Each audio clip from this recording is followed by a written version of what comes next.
Jeudi, c'est 26 mars 2025. Mesdames et messieurs, gros point au cap dominer actualité, Jean nous connaît, c'est dossier immigration, c'est dossier décision président Donald Trump lui-même lui prend pour révoquer programme parole humanitaire de manière complète et pour révoquer également permis travail moun.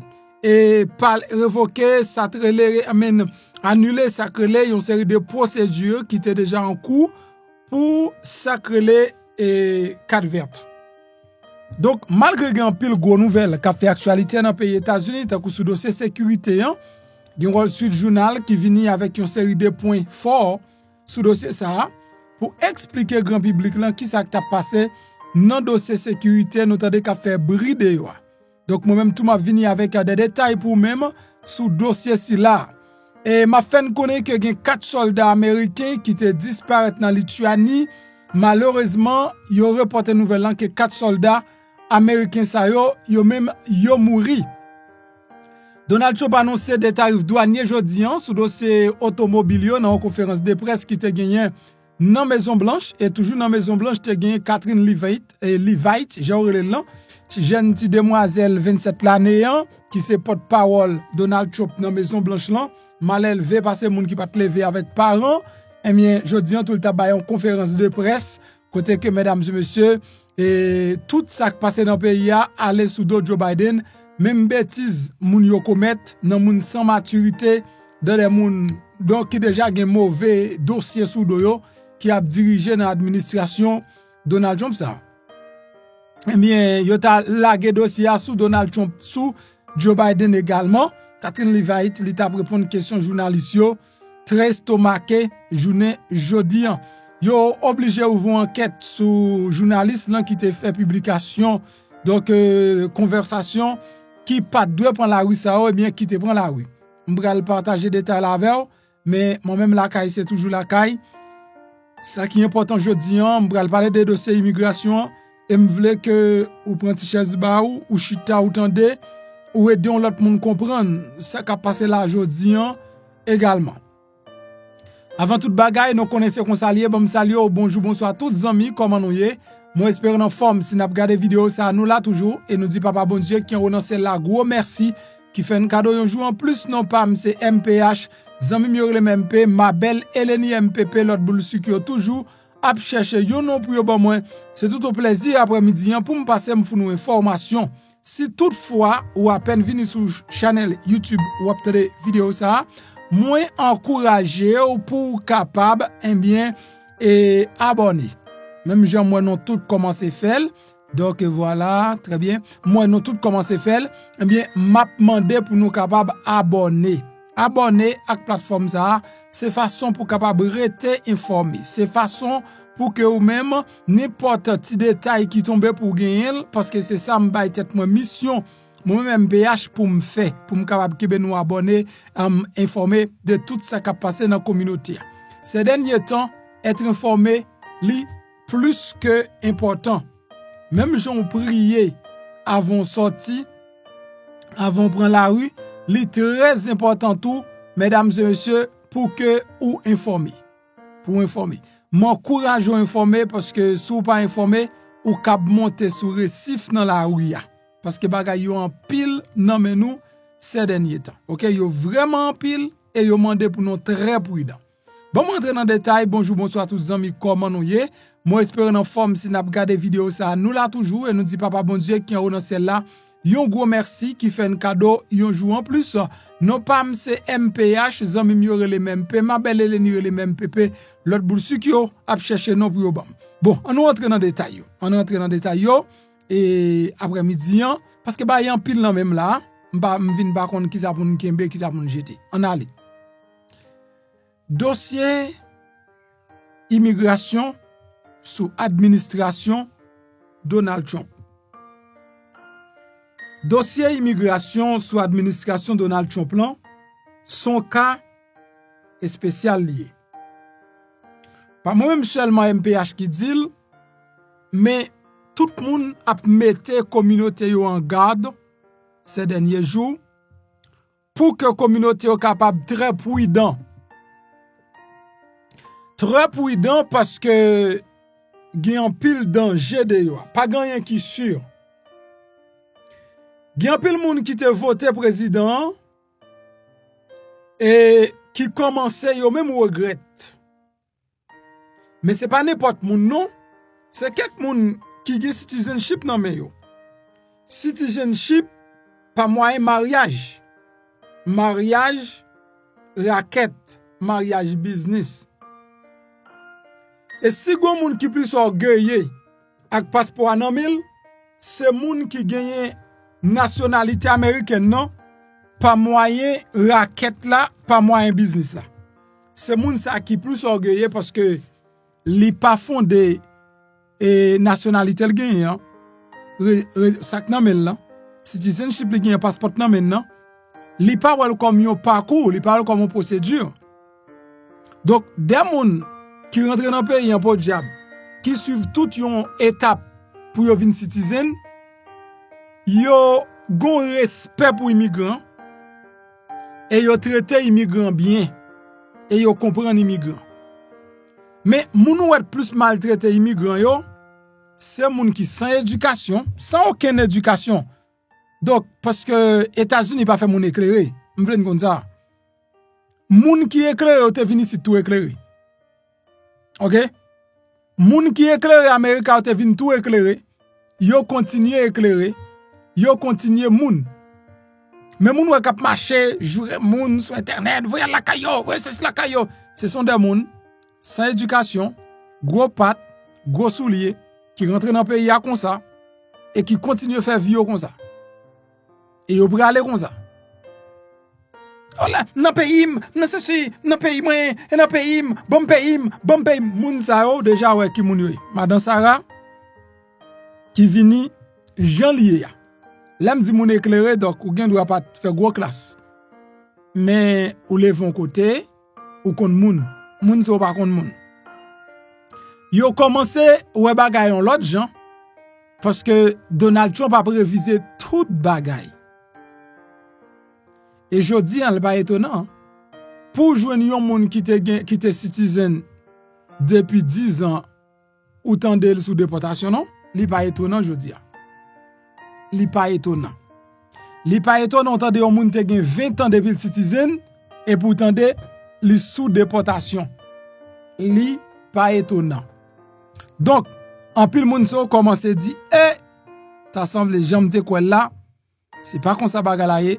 Yo commencé par fin comprendre qui ça président Donald Trump lui-même l'a fait ensemble avec yo là. Mesdames et messieurs, gagner plusieurs bagailles pour nous retenir là. Bagailles pour nous retenir. Pas gagner ou posséder, pas gagner ou gagner en main, pas gagner aucun niveau que ou gagner qui bon yon garantie eh bien, ou bien camper dans le pays États-Unis, ou bien rester dans le pays États-Unis, ou du moins soit l'année prochaine, ou là dans jour cap vin. Parce que, Jean ou bagay yo, n'importe qui l'a cap levé, et puis sortant de ya, ba yo changé. Donc c'est comme ça, événement lié. C'est prudence et prudence. Pas propose ou toi éclairé et puis parce qu'on gagne une nationalité nan men ou al quitter enquête ouvri sous enquête ça ouvri sous hein que na côté gagne citizenship là bon gens côté gagne mauvais gens quel que soit gens te gagne non citizen ou citizen net mais sous al quitter enquête ouvri sous enquête ça a créé toute qualité problème là je dis à plus ou faire respect mais c'est plus ou sûr, mais moins sous faire respect, c'est plus, mais ou même, mais Haïti tout, c'est plus ou pas sûr dans pays moun yo. Qui ça possible pour faire pour qu'on y a? Ça possible pour faire yo, c'est tout ça qui est toujours possible pour faire. Moi gagné mon petit moyen, je dis qui dit moi, il y a des gens qui relè qui mande est-ce que yo ka continuer fil pour asile politique? La réponse est bel et bien oui. Ou ka continuer fil pour asile politique ou sans aucun problème. Fil pour asile politique.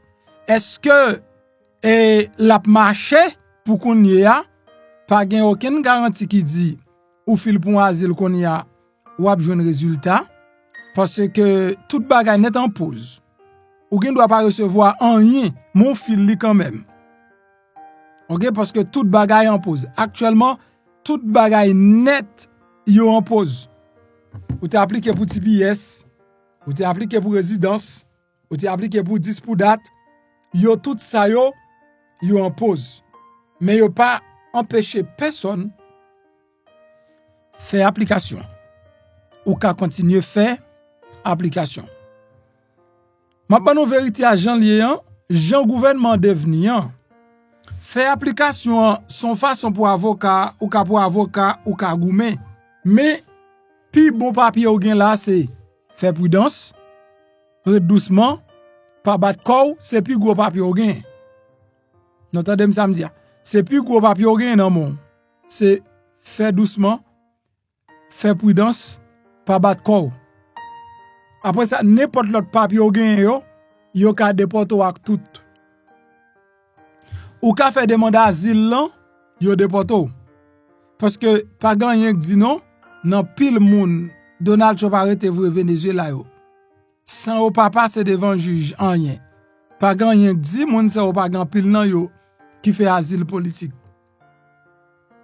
Yo fait asile politique, mais et pourtant yo pas gen temps même paraître devant juge. C'est ça que fait gon juge qui mande mais faut tabay moun yo chance ou di yo c'est gang pour yo arriver devant la justice pour yo démontrer ça ou di a et c'est pas ça. OK? Ça di a c'est pas ça. Donc faut que ta gon bagay comme ça qui fait qui t'arrivé dit ça di a est pas ça. Mais moun yo pas arrivé du tout devant la justice, c'est injuste. Alors, fondement d'asile politique, pas bon garantie. J'aimerais dire ça que ba garantie yo, c'est prudence pendant 4 ans ça. Pendant 4 ans ça et on moun obligé prendre toute précaution yo, tant qu'on informer. Faire journal. Et ça que fait nous même nous pas dormi, fatigue dormi, nous pas dormi, nous fatigué. N'a cherché kon ça tomber ça dit. Est-ce que gon bagay qui dit 7h du matin avant le travail pour connaître make sure 7h 8h du matin, m'geta gen nouvelle disponible pour capable et gain information. Hein? Malgré pile fois moun pas prend temps, non pour dire monsieur, comment monsieur fait geta ban nouvelle à 7h du matin monsieur? À qui l'a levé monsieur? À qui l'a levé? Donc yo pas dit ça, mais nous gon mission pour nous kebe moun activer. Pour moun qui gen doute de fermeture programme Biden, ça c'est fini. Programme Biden dans lui-même, li campi. Qu'on y a parole là, gen de bagay. Gen y parole qui dans mon an et gen programme Biden nan. Programme Biden nan, ça veut dire est-ce qu'on ka continuer à appliquer? Ça veut dire ça ou pas là encore. Et pas aucun avocat, pas aucun juge, pas personne qui ka font bagay pour, OK? Pas de personne qui ka font bagay pour ou pas ka appliquer. Ça a fini. Mais ça gen la parole qui nan mon an, qui la pour 2 ans ou te gen pour 2 ans, c'est lui-même avocat y a goumé pour comment yo ka kito fait 2 ans avec et pendant 2 ans on ka prend mais on. Parce que tout le monde connaît chalet gouvernement gagnant, son chalet 2 ans lié. Après 2 ans, c'est élection qui a parlé. Et son pouvoir 2 ans lié. Automatiquement, le fait premier 2 ans, c'est campagne, c'est élection, c'est ça gain. Dans le premier 2 ans, oui, mais dans le deuxième 2 ans, c'est pas élection qui a préparé. Ou songez depuis qui là, élection ça a préparé, qui se fait là. Ça veut dire que et Donald Trump pas trop temps devant passer ça. Mais sous mon fait 2 premières années ou gagner en pile chance. Donc programme dans lui-même li campé avocat a beaucoup pour si on ka quitter parole là dans main. Donc si parole là dans main et puis ka gen l'autre route ou qui est passé pour légaliser tout. Donc c'est bien. So, dans ça qui passe, un grand point ça qui passe là. Monsieur dame, yo campé parole là. Yo campé parole là. Et puis yo révoqué statut yo. Yo révoqué statut yo, mais yo bay tout le monde 30 jours. Ou bien dans 30 jours, ou cherche un côté rentrer tête ou on voit légal. Sou pas de gain, mais sou te gain li pas pour. Moun qui te rentré dans parole là, qui te get en fil asile, sacrifié ya pas pour. Moun qui te rentré dans parole là, qui te get en fait pièce, sacrifié ya pas concerné ou. OK? Sacrifié ya pas concerné ou. Mais li seulement concerné moun qui pas de fait rien du tout. C'est moun sa qui affecté par décision. Donc USCIS ou bien DHS yo même yo prend hier là. Là yo dit que yo révoqué statut tout le monde. Eh bien statut tout le monde qui révoqué ya, c'est statut tout le monde qui pas fait absolument rien.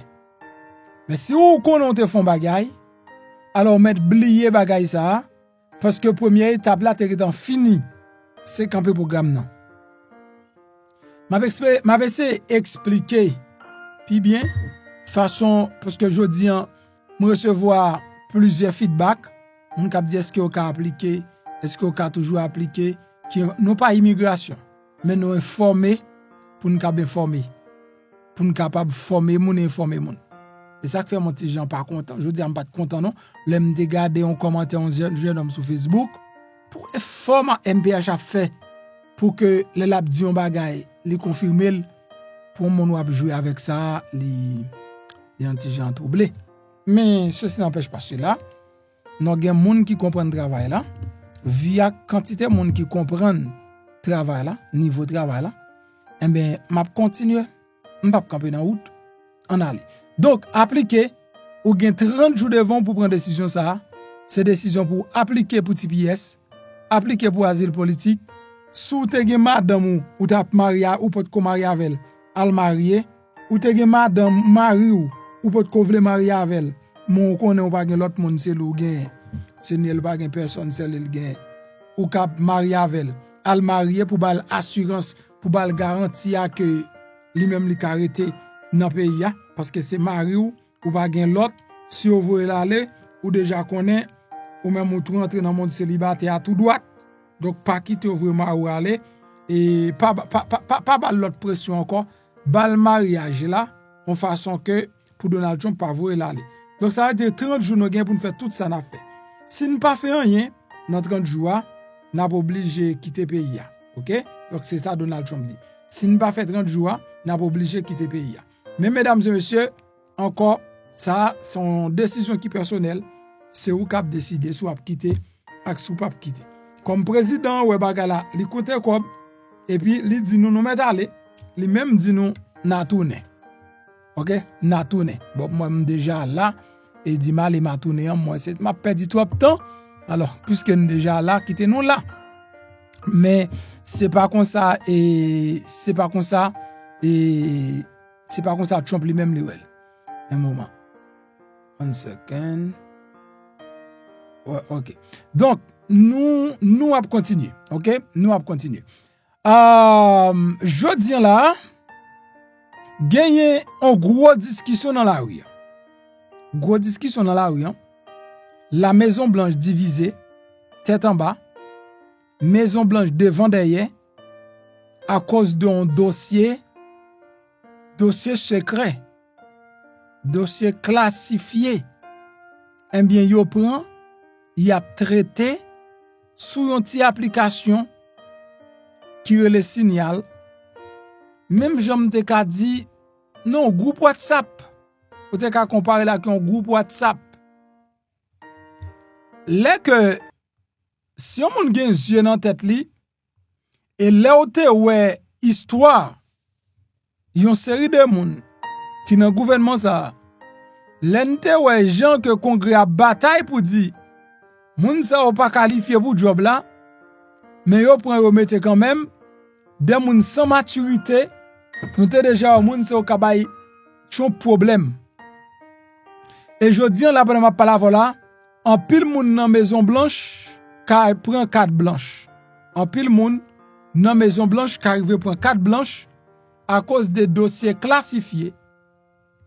Dans Yémen, Donald Trump déclaré la guerre, l'a attaqué une série de terroristes. Eh bien, information, détail, plan bataille là, a discuté sous application ça, qui relève le signal là. Nous songeons même département sécurité ça, yo te mettons série de jeunes dehors, eh bien, ça dans le même groupe ça, et puis tu utilisé le groupe là pour y parler bagaille sexuel. Tu bagaille sexuel, tu bagaille suave. Eh bien, pour nous capable toute faille qui gagne, moun yo sans maturité.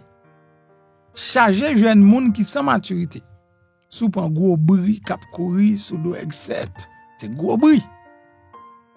On est comme ça ministre et donc secrétaire à la défense, c'est gros causé. Gros bruit cap courir. Avec la bat madame, ni bat première, bat deuxième. Pendant le madame qui est enceinte pour lui, qui a accouché, pendant le madame qui a accouché, lui avec on l'autre encore. A dit, dans le même moment, monsieur avec 3 femmes à la fois. C'était son équipe, un gros dossier sous lui. Elle payait mouni encore. Ça veut dire prostitution. Mais ça va pas empêcher rien que monsieur gagne pile monde qui a dépensé l'argent pour lui, pour le prendre poste là. Faut nous connaître que poste ça pas gratis tout. C'est pas remettre Donald Trump vraiment et puis ou faire poste là. Non, c'est gain des nèg yo dépenser en pile millions pour yo joindre poste. OK? Nèg yo dépenser en pile millions pour yo joindre poste. C'est pas moi qui dis ça, c'est Robert Kiyosaki. Robert Kiyosaki dit, c'est pas penser que poste gouvernemental yo, c'est des postes qui easy, qui facile, mais ce sont des postes qui très chers. Nèg yo c'est acheter poste yo. Pour comprendre ça qui a passé dans le pays. C'est acheter poste yo. Pays en gros danger, a pile moun sa ou ka fonctionner sans maturité. Sans maturité comment? Gagner des discussions et gouvernement gen plateforme par le même pour discussion ça ou prend place. Ou pas cap discuter sur Facebook, ou pas cap discuter sur WhatsApp, côté que n'importe moun ka gen accès ensemble avec yo et ça pral mettre la vie moun qui pral bataille là en danger. Et c'est ça on dit là je dis. On regarde qui ça te gagné, qui ça cap discuter ya, qui ça gagne dans information classifiée. Ça on a parlé hein. La Maison Blanche dit pas vrai, menti qu'a fait. Les dit c'est équipe Biden n'a cap marqué comme ça. Ça on t'a discuté dans signal yo, c'est pas information classifiée, c'est pas information sécurisée. Donc c'est menti qu'a fait. Soit attendez Catherine tout à l'heure, ou après le dit c'est menti qu'a fait. Principal point pour nous retenir dans la discussion de guerre entre l'équipe Donald Trump et journalistes là. Gagné magazine de Atlantique qui publiait hier mercredi une série de messages en plus des responsables administration Trump là qui t'ont envoyé message ça yo à rédacteur en chef là par erreur. Yo te prend, ça veut dire dans groupe ça yo ajouté un journaliste, yo dit pas erreur.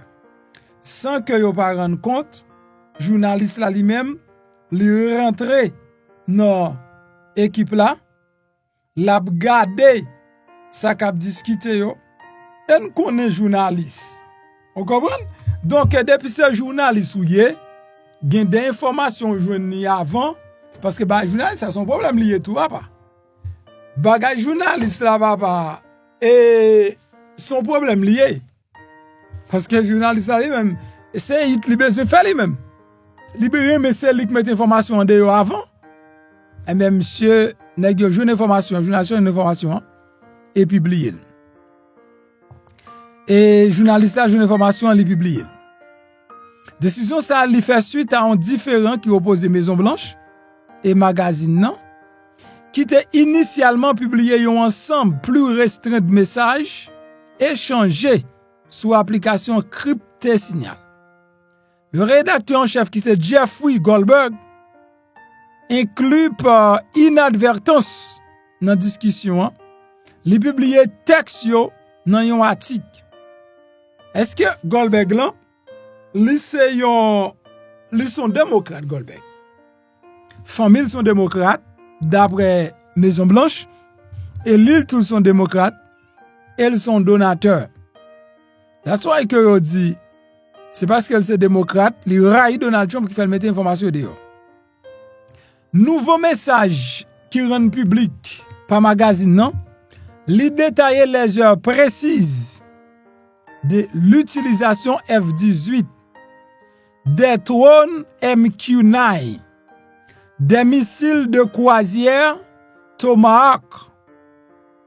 Il fait également référence à des renseignements qui indiquaient qu'un cible non identifié se trouvait dans un lieu connu. Attendez, une cible non identifiée, c'est bataille dans Yémen contre les Houthis, c'est plan bataille ça qu'a discuté là. Côté nous connaît depuis semaine dernière, Donald Trump déclaré la guerre contre Houthis. Donc c'est cartouche qu'a marié dans Yémen. Donc F-18 là c'est les heures donc le détail précis l'utilisation des F-18, des armes, des drones et des missiles et dans leur table détail. Ça veut dire qu'il y a exactement ça est plan bataille là même parce que li bay tout détail à qui le tout bay pour la guerre, à qui le tout bagay pour le fait. Je dis pas quoi nèg qui était dans l'armée américaine yo non. Yo pas parler bagay clair sur Donald Trump non. Semaine ça, OK? Et très sérieux. Et gen bagay sur Donald Trump nèg qui dans l'armée américaine yo pas baoul non. Yo pas baoul. C'est amis Trump. Donc yo vle kembe relation avec Trump. C'est tout ça Trump dit c'est comme ça li. Je dis à son nèg si c'est nèg qui ses amis Trump pour suivre ou pas gain information non. Parce que c'est politiquement le pas baoul non, le pas avoir un contre Trump non, c'est pour Trump. Et gagné secrétaire à la défense c'est petit X7, li fourni un calendrier détaillé dans moment côté avion de chasse yo t'a pral décoller, yo t'a bombardé cible Houthis là dans Yémen. Il y a 12h15 lancement F-18 yo, qui sont paquets de frappes. C'est ça nous cali un message qui sous signal selon Atlantique. À 14h15, frapper les drones sur la cible. C'est à ce moment que première bombe est tombée certainement. Et attendant les cibles basées sur les déclenchements. Peut-on lire ensuite ou en un autre. Conseiller à la sécurité nationale accès Mark Walsh était apparemment publié des informations à temps réel après 2 buts attaques. Donc pour montrer là ouais c'est thème technique qu'a dit, thème technique qu'a parlé, ça veut dire journaliste là ouais clairement plan bataille là et malgré lycée américain, il mettait le dehors tout. Normalement, un journaliste pays dans la guerre avec l'autre pays, ou pas ta doit la guerre information ça dehors non pas. Ou te ka vendre information ça gouvernement pour plus koboui, qu'on la guerre dehors pour faire fanatique plaisir parce qu'on ka mettre la vie moun en jeu dans pays. Donc journaliste là, gen les amis parce que s'il ka ajouter dans groupe là, c'est parce que le gon moun qui connaît le gars, gen moun ka avec, gen moun qui gen numéro. C'est ça que fait ajouter. Moun nan ka pense son l'autre li ajouté et pourtant c'est journaliste li ajouté. Et c'est ça qu'il faut pral ouais la Maison Blanche a voué pied, l'a dit non, c'est pas et message pas classifié, message c'est pas des messages classifiés oui. C'est Joe Biden qui a mené, c'est l'équipe des informations de Joe Biden qui a mené. Mesdames et messieurs, pour me dire clair et net, les États-Unis très en danger malgré tout ça qu'a fait là. Premier bagay, président Donald Trump monté créer ennemi dans toutes quatre coins. Je dis à Canada c'est ennemi États-Unis. Je dis à nous gagner Saint-Domingue et Haïti, m'pa konn ça les pour États-Unis. C'est mat l'autre li m'pa connaît. Et nous gagner Brésil ennemi États-Unis. Panama pas trop bien avec parce que ça qu'on est à cause du canal là. Ça veut dire le monde entier presque c'est ennemi avec Américain. OK? Ça cause que n'importe qui bagay ka mette Américain en danger parce que pays a vinn vulnérable, li entouré par ennemi. Lorsque Canada, on allié tant qu'au Canada, c'est pour allié au ka fait tourner ennemi. Parce que au cas besoin, même Jean lui même l'a besoin. Mais président Donald Trump, li pa bagay comme ça parce que l'on fin gen kob. Ou kon pense pas besoin moun oui. L'on fin gen kob ou kon pense pas besoin moun. Ou kon pense que puisque on gen l'argent, on gen tout bagay. Pas vrai. Non. Ou ka gen pile kob, mais on toujours besoin moun. Alors trahir tout zami ou gen parce qu'on gen kob. Parce qu'on gen ti ba nan men. Eh bien, prendre distance avec tout le monde, ce n'est pas la meilleure option. C'est une option, mais ce n'est pas la meilleure. Du coup, il y a 4 soldats américains qui mourent dans Lituanie, en Europe. Dans la zone soldats américains, ça a mouru, il y a 10 km de Biélorussie. Donc, ça veut dire, ce sont des soldats américains qui étaient dans l'entraînement. M'pa connais ça y a fait là, dans l'entraînement ça. Alors, moi, ça là, un hélicoptère qui a m'pa connais. Non, son char.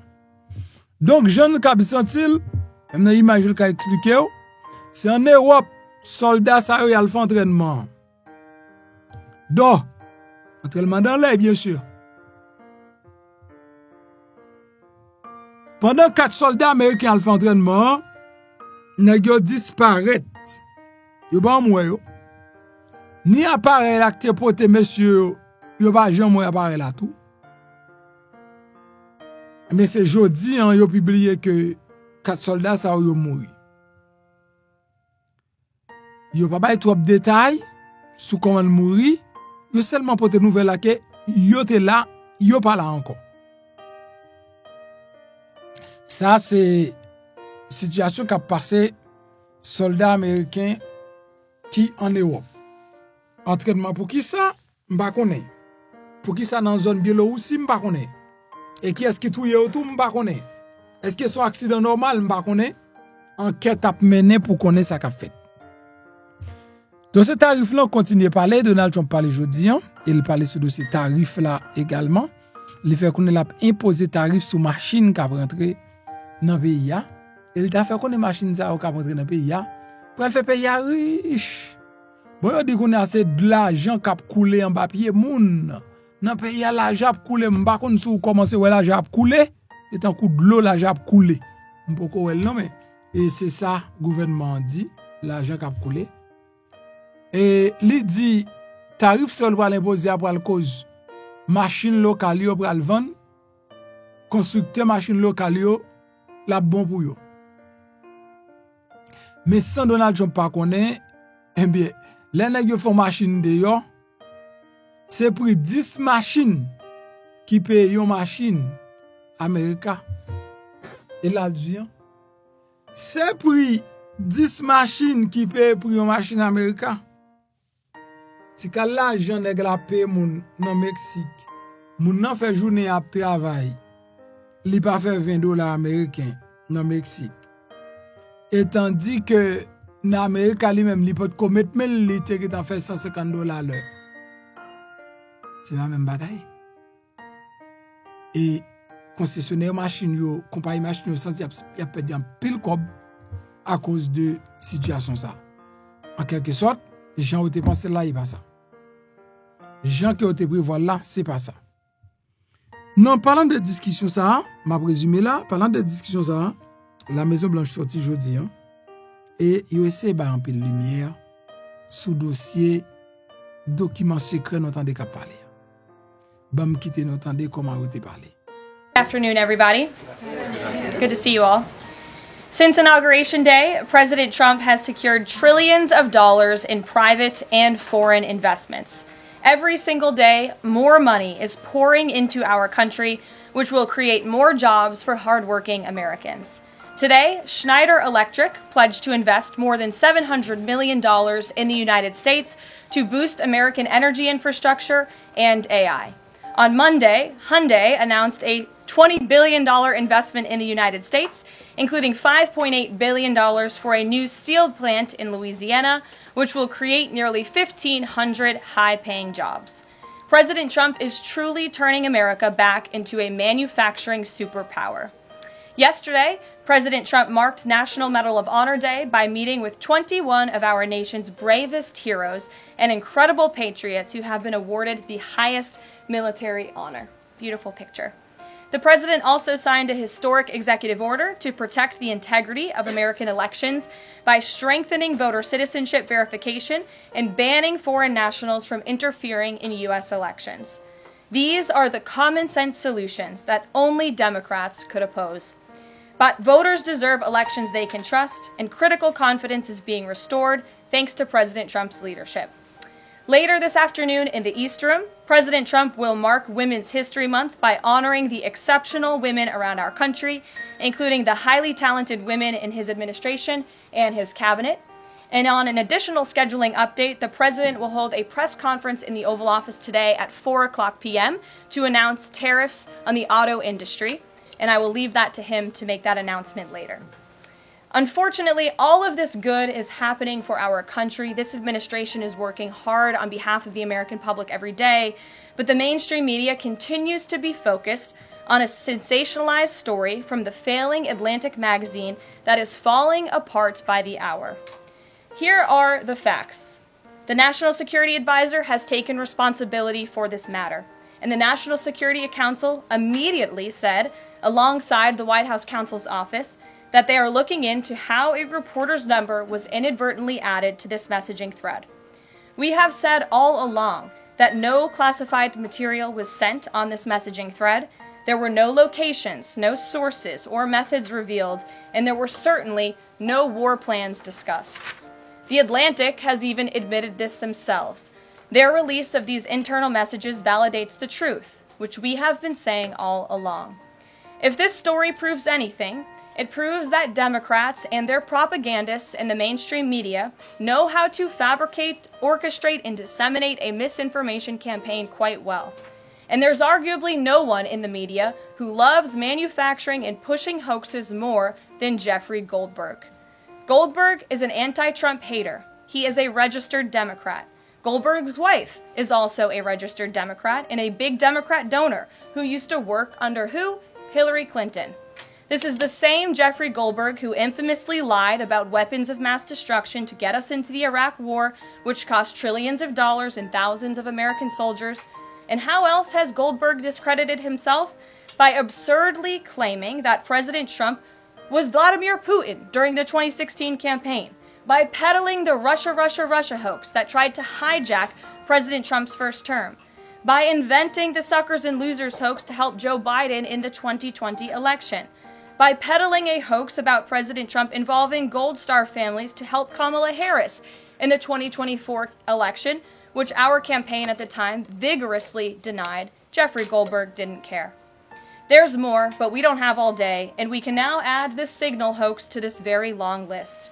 The real story here is the overwhelming success of President Trump's decisive military action against Houthi terrorists. On March 15th, President Trump ordered a series of military operations against the terrorist Houthis to defend U.S. shipping assets in the Red Sea, restore freedom of navigation for international shipping, and defend the United States from enemy threats. United States forces successfully struck dozens of targets across Houthi-controlled territory. And as a result of these actions, several Houthi leaders were killed, including the Houthi drone chief, his deputy, and several of their drone experts and other key leaders. We also destroyed command and controlled facilities, weapons manufacturing facilities, and advanced weapons storage locations. And it's important to remember why this powerful action took place in the first place. Because of Joe Biden's incompetence and pathetic weakness on the world stage for years, the Houthi terrorists grew emboldened. Immediately after taking office in 2021, Joe Biden removed the Iran-backed Houthis from the foreign terrorist organization and specifically designated global terrorist list. Did anybody in this room ask the Biden administration at the time why they made such a stupid mistake?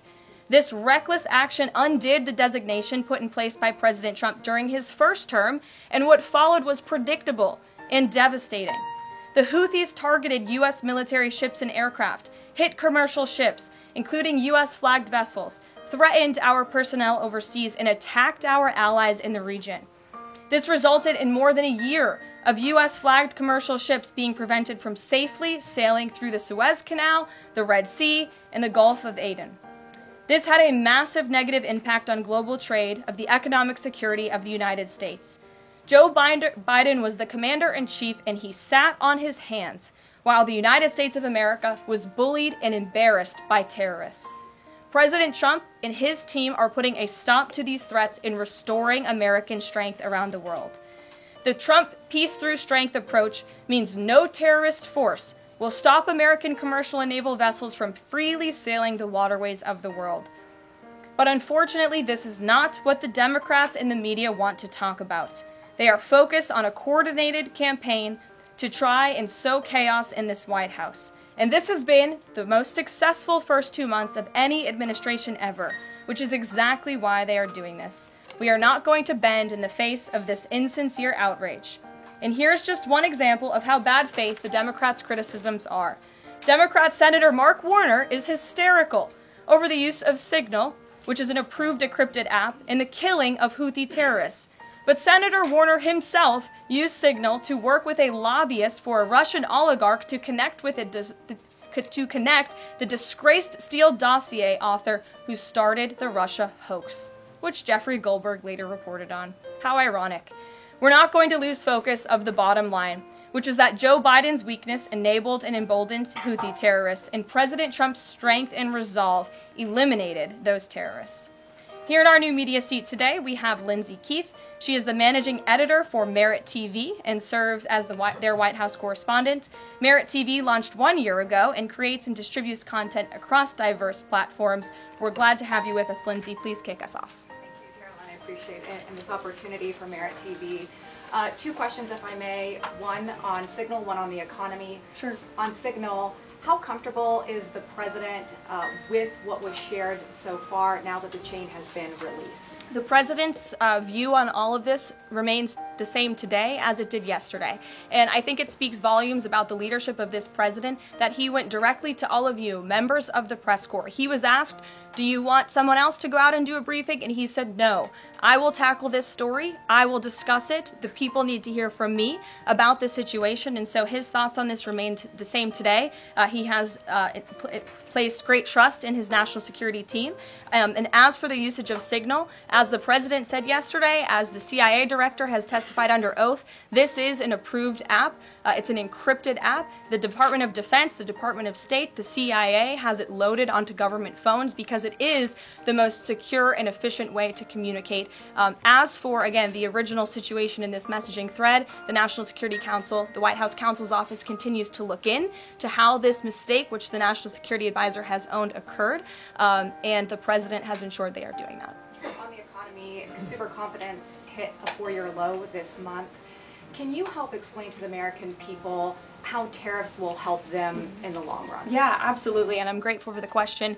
The American public will hear later this afternoon from the president directly on the topic of tariffs. And as you all know, April 2nd day, President Trump has proudly dubbed it Liberation Day for our country. What he means by that is it will be a day where the United States of America will no longer be ripped off by nations around this world. It will be a day where Americans finally see free and fair trade practices restored. We are no longer going to allow our allies, our competitors, and our adversaries to take advantage of American workers.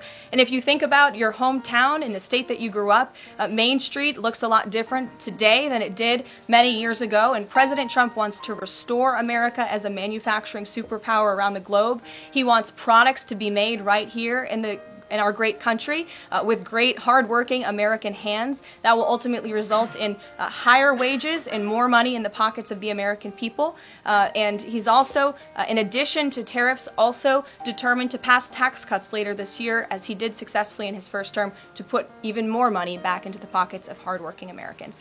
Peter. Caroline, if I can ask you very quickly about the information we've seen, just to set the predicate to all this. Has the president been briefed and physically seen he's seen all the details of the chat as printed by the Atlantic? I just spoke to the president about it, yes. Then let me ask you, if I can, very quickly. In the chat, Pete Hegseth, the defense secretary, details F-18s, Tomahawks, so some of the weapons that were used. He details the timing involved for this, all of which occurred 31 minutes before, as he says, F-18s would launch. The DoD manual details classified information as significant military plans, saying that is secret, that's classified. So what about, there are no methods, there are no sources, but that's not what determines what's classified. So what is it about what Pete Hegseth wrote that makes you say this is not classified? Well, it's not just me saying that, Peter. It's the Secretary of Defense himself who is saying this as well. And he put out a very strong statement earlier today listing all of the things that were not included in that message that he sent to the group.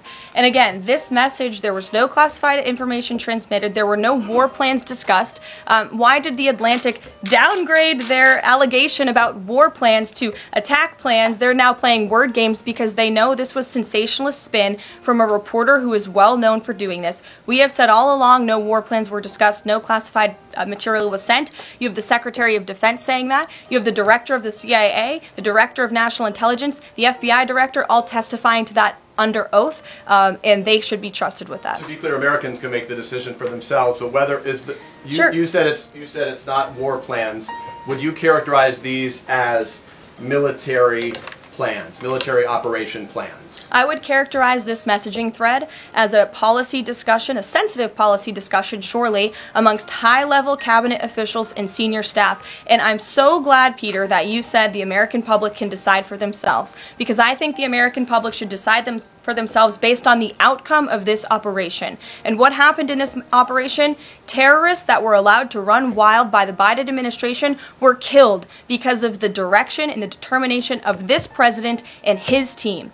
And this message also shows, this messaging thread also proved that President Trump has an incredibly dynamic team who is working incredibly hard, flying all over the world to secure world peace and to fix up the foreign policy crises that the previous administration left for this team to inherit. So to be clear, we all in this room and around the country would agree that we're glad no American service members were harmed, and we're glad that the mission was a success. We'll stipulate that. But the president said that Pete Hegseth said none of this was classified. So given the president has seen it now, and given the president understands that significant military plans are deemed classified as secret, how does the president view none of this, which details times and weapons and more, as being not classified? I've already been asked and answered this question. The president's thoughts on this remain the same today as they were yesterday, On what basis? as well as the Secretary of Defense. This question has been asked and answered. There was no classified material discussed. Jackie. On what basis I was asking? Go ahead, Jackie. Thank you, Caroline.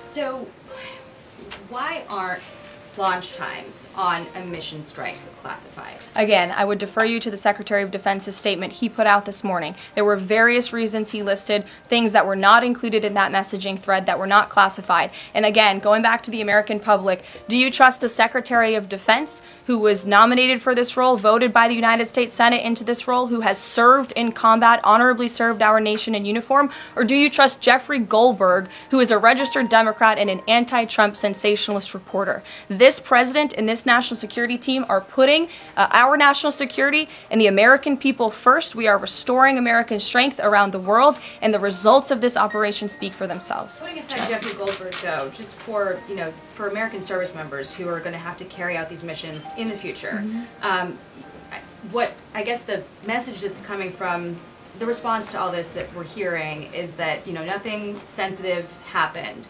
And I guess the logical conclusion of that is that if these messages had gone out publicly prior to the launch, that wouldn't have been a risk to service members. I don't know that they're comfortable with that. So can you explain, had these messages been published, would the plans have moved forward? Would the launch have still taken off? What I can tell you is that the President, as the Commander-in-Chief of our United States Armed Forces, and Secretary Pete Hegseth, who is an incredible man and a warfighter himself, take the lives of our American service members with the utmost responsibility, and they would never do anything intentionally to put their lives at risk. And again, they are working hard on that every single day, and we are protecting our service members while also restoring peace throughout this globe.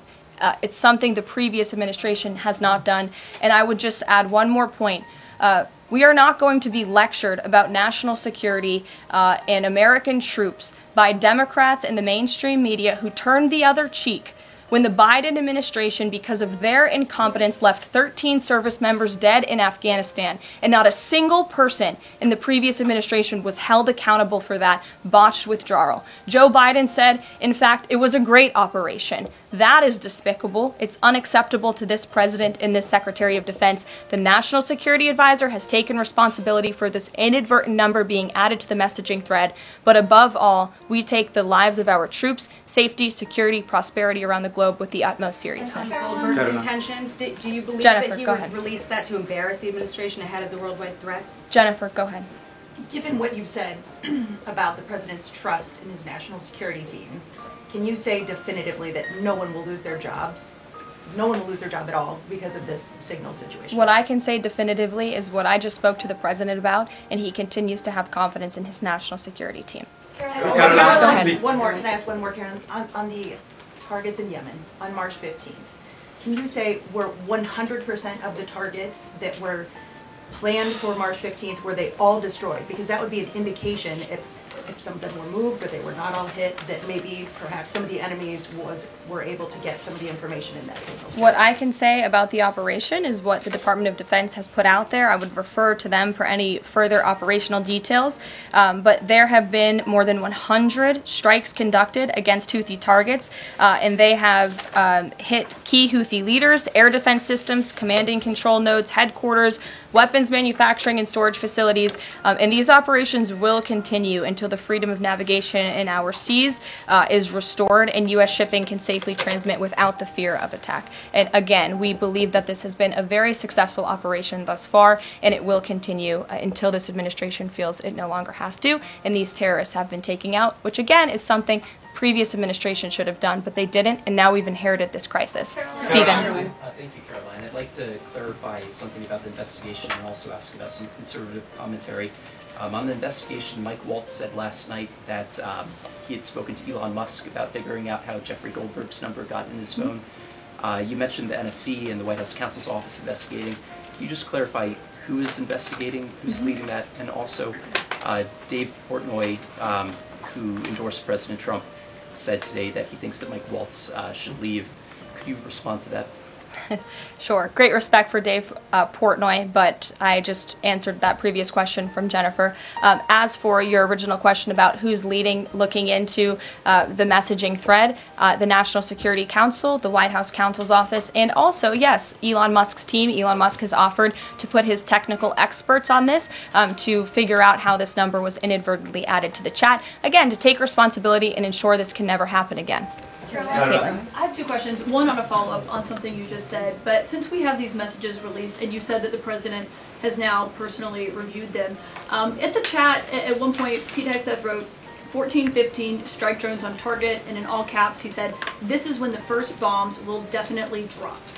Does the president feel that he was misled by his national security advisors, whoever it was that told him there was no classified information in there, now that he's seen these messages? I've now been asked and answered this question 3 times by the both of you, and I've given you my answer. The president feels the same today as he did yesterday. Okay. Philip. I might follow up on what you had just said. No, go ahead, Philip. Caitlin, I'm not taking your follow-up. Philip, go I have ahead. a follow-up on something you just said, though, Caroline. That's Caitlin, regarding I'm not Jeffrey taking Goldsworth. your follow-up. Philip, go ahead. I have called on you. Thank The you. Vice President seemed to express some frustration that Europe wasn't doing more to police waterways in their backyard, noting in that signal thread that 40% of European trade goes through the Suez Canal. Does the President share that opinion and frustration? And then going forward, should the Europeans be responsible for policing that waterway? Well, the president was asked this question yesterday by the pool in the cabinet room, and he answered this question. He said yes, he believes that Europe has been, as the vice president put it, freeloading on the backs of American taxpayers and off the backs of the United States of America, and he wants to ensure that Europe pays their fair share. He's always been very honest and upfront about that, and I think the vice president shares those concerns with him as well. And then one more. Sure. Enlisted soldiers, sailors, and Marines would face consequences if they shared this type of information inadvertently with a reporter. Can you tell us more why the president is so willing to give Mike Waltz a mulligan here? Again, I have now been asked and answered this same question using different language multiple times. If anybody has another question, there's a lot of different things going on in the world. We have tariffs possibly being implemented later today. The president is going to talk about that at 4 o'clock this afternoon. Sure, go ahead. Okay, thank you for taking my question. I wanted to first and foremost thank the administration for the election integrity executive order, because so many journalists for 4 years were banned from talking about this very subject. So thank you to the administration for that. My question is, yesterday President Trump, when signing the order, said that there is more to come when it comes to election integrity. Would that include same-day voting and hand-counted paper ballots? And why are Democrats so against election integrity measures like obviously proof of citizenship when it comes to voting in a United States election? Well, it's a very good question. You'll have to ask the Democrats why they're against so many common sense things, not just mandating voter ID. Why are they against men and women's sports? Why are they against deporting foreign terrorists from American soil who have been designated a foreign terrorist organization? I'm referring to Tren de Aragua. As for the election integrity executive order that the president signed yesterday, this is in an effort to restore trust in American elections. There were more than 10 steps taken, 10 executive actions taken throughout this one order. It directs the department, or the attorney general rather, in Homeland Security to prevent non-citizens from any involvement in administering elections. There's also another host of actions. We can provide the fact sheet for you, but it's a very strong election integrity executive order, and the president would also like to see Congress do something about this very important issue. Sure, go ahead. Caroline, the Republicans and Democrats alike have been expressing some concern about the frequency with which senior Trump officials have been using the Signal app. Has there been discussion, or will there be a review about how often they use Signal, and if you could explain to us how they might be considering other applications to get away from something like this happening again? Sure. Well, again, first of all, Signal has been an approved app for government use. It's an encrypted app, and as I said, it's the most safe and efficient way of communicating, especially when people can't be in a skiff or inside a room physically together. I think, as the president said yesterday, yesterday. He wishes that everybody could be in the room, and it's our goal to ensure that everybody can be. But again, no classified information was discussed in this chat, and any time classified information is discussed amongst high-level officials across this administration, secure lines of communication are used, including, by the way, our special envoy, Steve Witkoff, who I understand the Wall Street Journal erroneously reported that he was on this Signal chat on a personal device while in Moscow. That is absolutely false. Steve Witkoff did not have his personal device, nor did he have his government device with him. He was given a classified, protected server by the United States government, and he was very careful about his communications when he was in Russia. So rest assured to the American public, this administration is taking every precaution when it comes to protecting our national security. And that's why the American people reelected this president, because they know that our national security is in good hands with the President of the United States. Speaking of the Vice President, I understand he's going to be speaking any moment now. I would hate to counter-program the Vice President of the United States. You'll also hear from the President at 3 o'clock. He will be honoring Women's History at the Women's History Month celebration. We have a lot of great women across our cabinet who will be in attendance, so we'll see you all there. And then you'll also hear from the President again at 4 o'clock when he talks about tariffs. So plenty of time for more questions. Sorry it's a bit shorter today, guys. We'll see you later. MPNP, comment nous y? Nous saluons tout staff MPH là. Président nous Kembe là, continue dans le travail n'a faire. Et bon Dieu lui-même l'a béni nous. Il béni nous déjà. M'kadou depuis m't'acheter document que bon Dieu te mette dans ou même pour te partager avec nous. Immédiatement. Bon Dieu fait grâce, me joindre non jeudi, nous déjà fin gérer dossier nous. Premier commencer avec Sylvie ça. Non jeudi. En cas où jeudi soir, côté bon Dieu mettez-moi dehors. Dans un combat qui m'était bon Dieu libéré. Bon Dieu fait grâce même jour, premier jour. Dans demain, c'est pas d'activité. Là, t'as fait virer tourner. Et combien moi chitan ban activité à bon déplacement. Eh bien, bon Dieu fait grâce MP. Dans vendredi,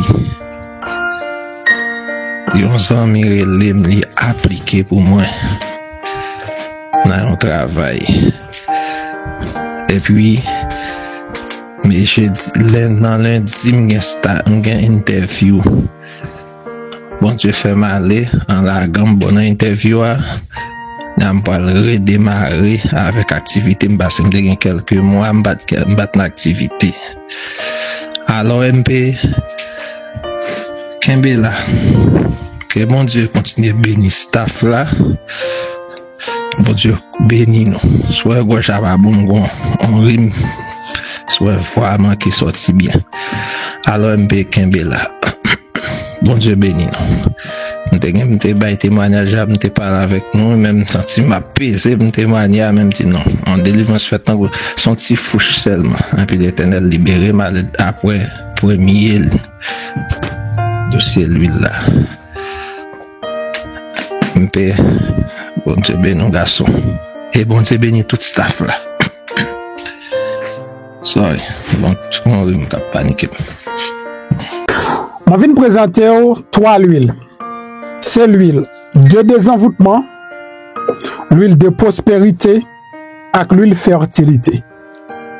3 l'huile, ça c'est 3 l'huile qui sortent en Israël. Et faut que moi dire, nous ces derniers monde qui pas connaît l'huile ça a existé.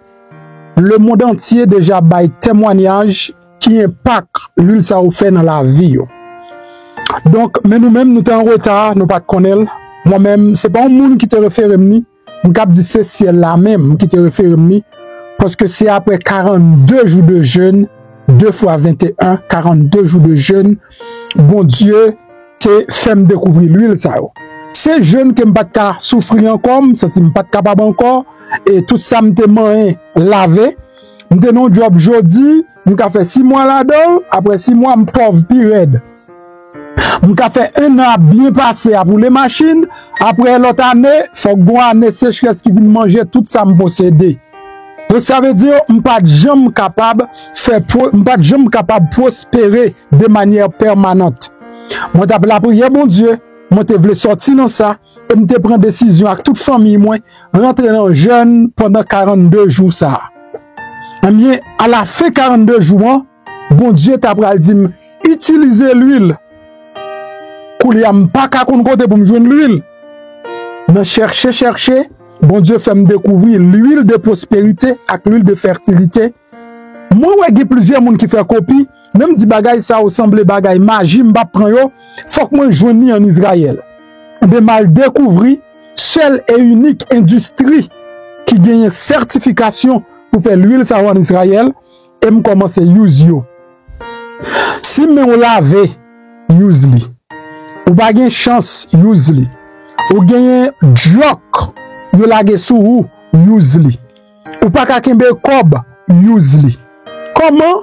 Eh bien, je commence à utiliser l'huile ça yo. Depuis les am k'ap di yo, la vie me change.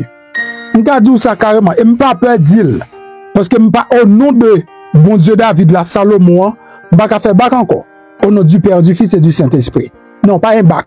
C'est avancé, n'a pas avancé. C'est à partir de là m'vin commencer et me reprendre sens la vie. Et une n'a plus gros bagay, bon Dieu fait pour moi, ce sont des dômes te gen bien longtemps. M'te perdu yo vin retourner. Et m'kap di moi-même son petit crasse témoignage moi gagné, mais moun k'ap bay témoignage sur l'huile ça, donc son bagay tête chargée, yo bay comme témoignage. Moun qui te malade, bay témoignage yo.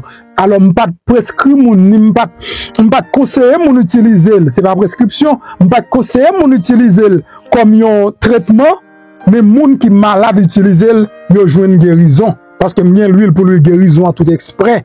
Nous avons l'huile guérison. Mais l'huile de fertilité, l'huile de désenvoûtement, elle fait ravage.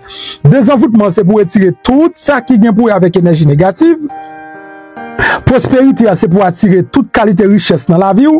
Fertilité, c'est pour multiplier toute qualité richesse dans la vie. Ou besoin qu'on comment pour utiliser automatiquement. Ou fin faire commande l'huile là. Ou fin gagner, m'a voyé en vidéo ba ou k'ap di mais comment pour utiliser.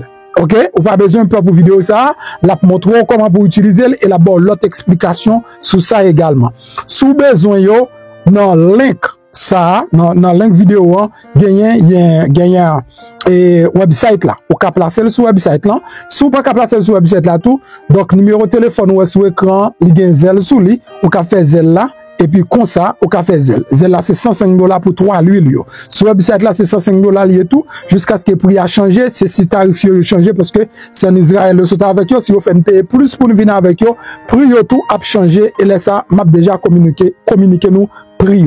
Donc, au cas placer commande sur le website là, et au cas faire sous Zel. M'encourage à faire sur le website là tout, parce que nous avons toute information yo, et puis nous avons le baou, la cao. Nous faisons shipment yo chaque semaine. Sous fait la semaine ça, ou abjoni semaine prochaine. S'il vous plaît, même j'ai avec un pilote fanatique, moi, qui utilise l'offre utiliser tourner, vin bay un témoignage, ou après encourager l'autre monde yo tout, pour yo sortir dans gros fait noir spirituel qui nous y a.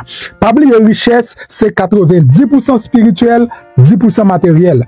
Si travail du temps qu'on fait moun riche, tout le monde tape riche. C'est parce qu'en plus fois nous bloqué spirituellement, et puisqu'on bloqué spirituellement tout ça ne moyen les bloquer. Moi maintenant en pile, m'a quitté dans côté un témoignage et puis n'a parlé pita.